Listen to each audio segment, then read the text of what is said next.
Hello guys, welcome back to again अनस की story.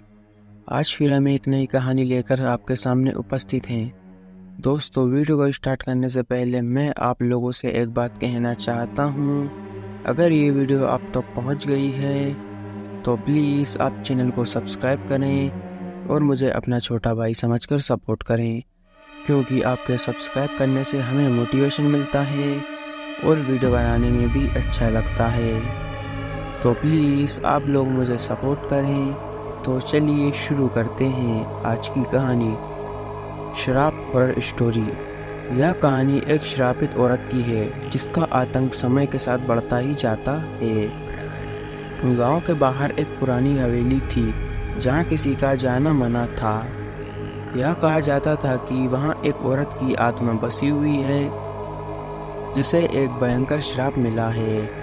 उसकी मृत्यु के बाद से उस हवेली में कई डरावनी घटनाएं घटने लगी। वह औरत, जिसका नाम राधा था, अपने जीवन काल में एक दयालु और परोपकारी महिला थी, लेकिन एक गलतफहमी के चलते गांव वालों ने उसे चुड़ैल समझकर मार डाला। मरते समय राधा ने गांव वालों को श्राप दिया कि उसके साथ हुए अन्याय का बदला वह लेगी और उसकी आत्मा हवेली में बसकर सभी को सजा देगी। राधा की मौत के बाद से हवेली में कई अजीब घटनाएं होने लगी। लोगों ने सुना कि रात में हवेली से किसी के चीखने और रोने की आवाज़ें आती हैं। जो भी उस हवेली के पास जाता उसे अजीब और भयंकर अनुभव होते। जो भी रात के समय हवेली के पास से गुजरता उसको खौफनाक आवाज़ें सुनाई देती। गांव में एक दिन एक नई फैमिली रहने आई। उन्होंने उस हवेली को देखकर उसमें रहने का फैसला किया, क्योंकि वह बहुत सुंदर थी और बहुत बड़ी थी। लेकिन जैसे ही उन्होंने वहां रहना शुरू किया, उन्हें अजीब और डरावनी चीजें महसूस होने लगी। रात में उन्हें किसी के चलने की आवाज़ें सुनाई देती, दरवाजे अपने आप खुलते और बंद होते और बच्चों के खिलौने अपने आप ही चलने लगते थे तो कभी गायब हो जाया करते थे। बच्चों को भी कभी कभी किसी के रोने की आवाज़ सुनाई देती थी। धीरे धीरे राधा का आतंक बढ़ने लगा। उसने गांव वालों के जीवन को नरक बना दिया। सभी लोग अब डर के साए में जीते थे। जो भी उसके श्राप को नहीं मानता था वह किसी न किसी भयंकर घटना का शिकार हो जाता था और मर जाता था।